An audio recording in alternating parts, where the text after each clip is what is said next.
Assalamualaikum warahmatullahi wabarakatuh. Alhamdulillahi rabbil alamin. Allahumma sholli ala sayyidina Muhammad wa ala ali sayyidina Muhammad.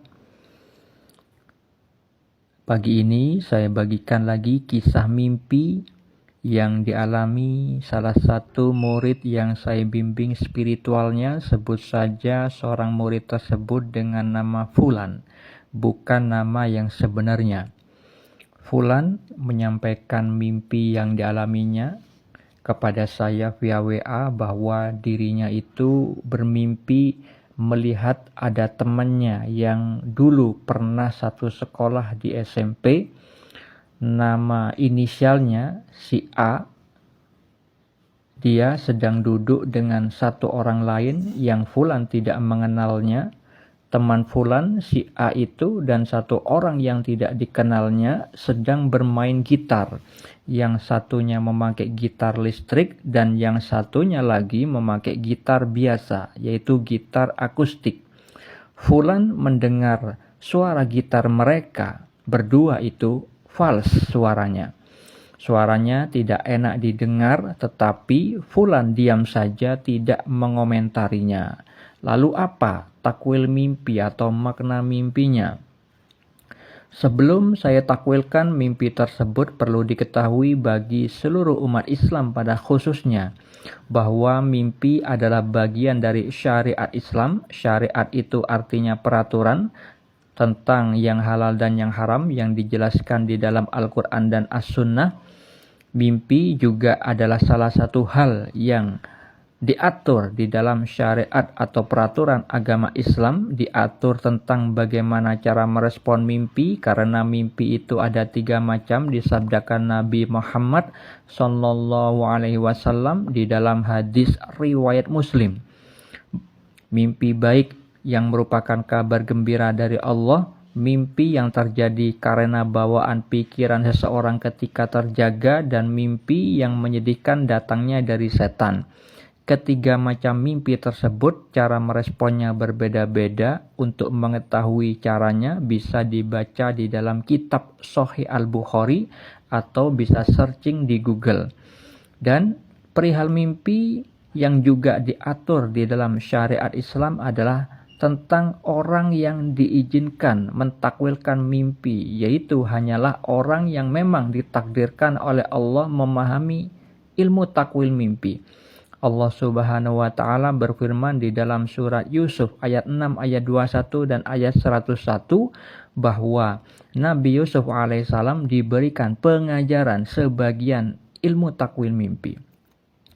Yang itu berarti bahwa ilmu takwil mimpi tidak bisa didapat dari membaca buku, bukan dari katanya orang lain, melainkan adalah salah satu bagian dari ilmu laduni, ilmu yang didapat dari karunia dan rahmat dari Allah Subhanahu wa Ta'ala. Selain Nabi Yusuf alaihissalam, Nabi Muhammad SAW juga ahli di dalam mentakwilkan mimpi. Selain Rasulullah SAW, sahabat beliau yaitu Abu Bakar Siddiq radhiyallahu an juga bisa mentakwilkan mimpi. Di dalam hadis riwayat Al-Bukhari dan Muslim, Rasulullah SAW bersabda, mimpi seorang mukmin adalah satu dari 46 bagian kenabian. Di dalam hadis riwayat Ibnu Majah, beliau bersabda, mimpi seorang muslim yang soleh adalah satu dari 46 bagian kenabian. Jadi, umat Islam yang tingkat keimanannya di level muslim tapi soleh, dan umat Islam yang tingkat keimanannya di level mukmin bisa mendapat peluang rahmat dari Allah berupa mimpi bagian kenabian. Yang disebut mimpi bagian kenabian adalah salah satu fasilitas yang dimiliki para nabi adalah mendapat petunjuk dari Allah berupa mimpi yang benar dalam tidur, sebagaimana yang dijelaskan di dalam hadis riwayat Al-Bukhari tentang permulaan wahyu yang datang pertama kali diberikan kepada Rasulullah SAW adalah berupa mimpi yang benar dalam tidur. Untuk mengetahui dalil mimpi yang lain, bisa dibaca pada deskripsi di video ini. Lalu mengenai takwil mimpi atau makna mimpi yang dialami fulan, itu adalah petunjuk dari Allah yang perlu ditakwil karena ada simbol-simbol bahasa mimpi yang memiliki makna tersirat.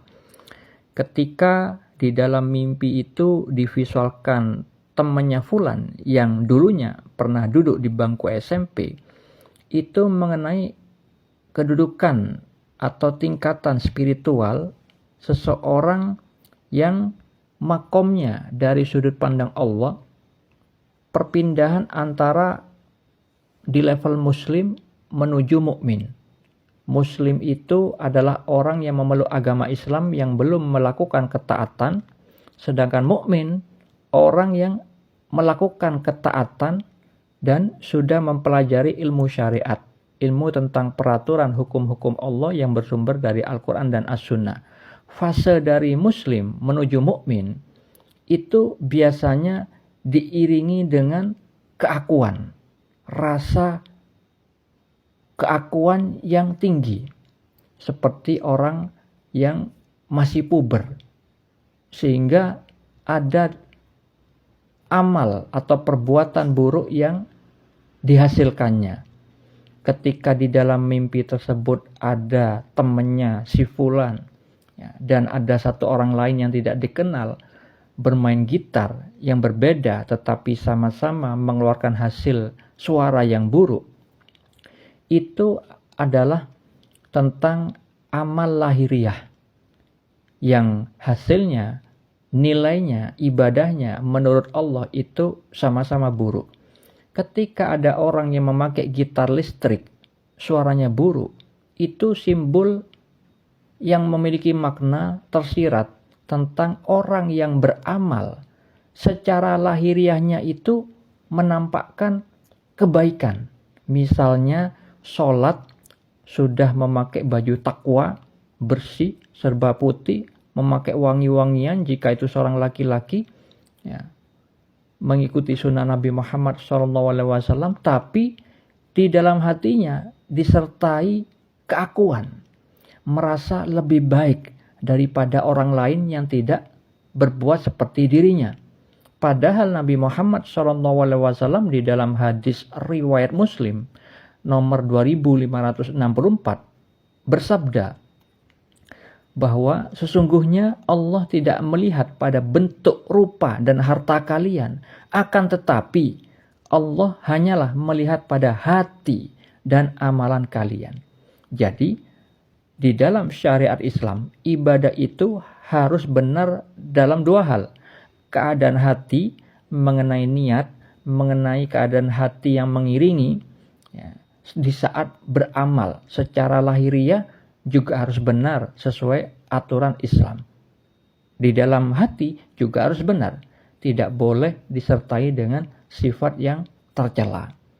Sedangkan ketika ada seorang yang lainnya bermain gitar yang biasa, gitar akustik, tetapi hasilnya suaranya juga buruk, itu adalah simbol yang memiliki makna tersirat tentang orang yang beramal secara lahiriahnya itu terlihat biasa saja, tetapi hasilnya juga buruk menurut sudut pandang Allah. Misalnya satu orang yang lainnya itu sholat memakai baju biasa, bukan baju takwa. Misalnya baju kaos oblong. Sedangkan yang satunya lagi yang tadi itu memakai baju takwa. Beda dalam hal tampilan. Yang memakai kaos oblong, sholatnya tetap menutup aurat, menutupi dengan kaos oblong.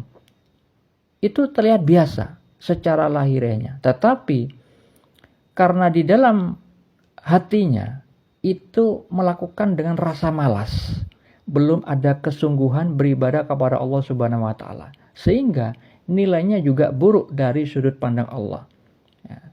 Nah, seperti itu. Dan ketika fulan tidak mengomentari amal mereka, itu adalah baik yang dilakukan fulan, karena sekarang ini fulan belum saatnya berfatwa, belum mendapatkan izin dari Allah untuk memberikan nasihat kepada orang lain, belum saatnya untuk berdakwah karena dalam dirinya masih banyak kekurangan. Semoga bermanfaat. Assalamualaikum warahmatullahi wabarakatuh.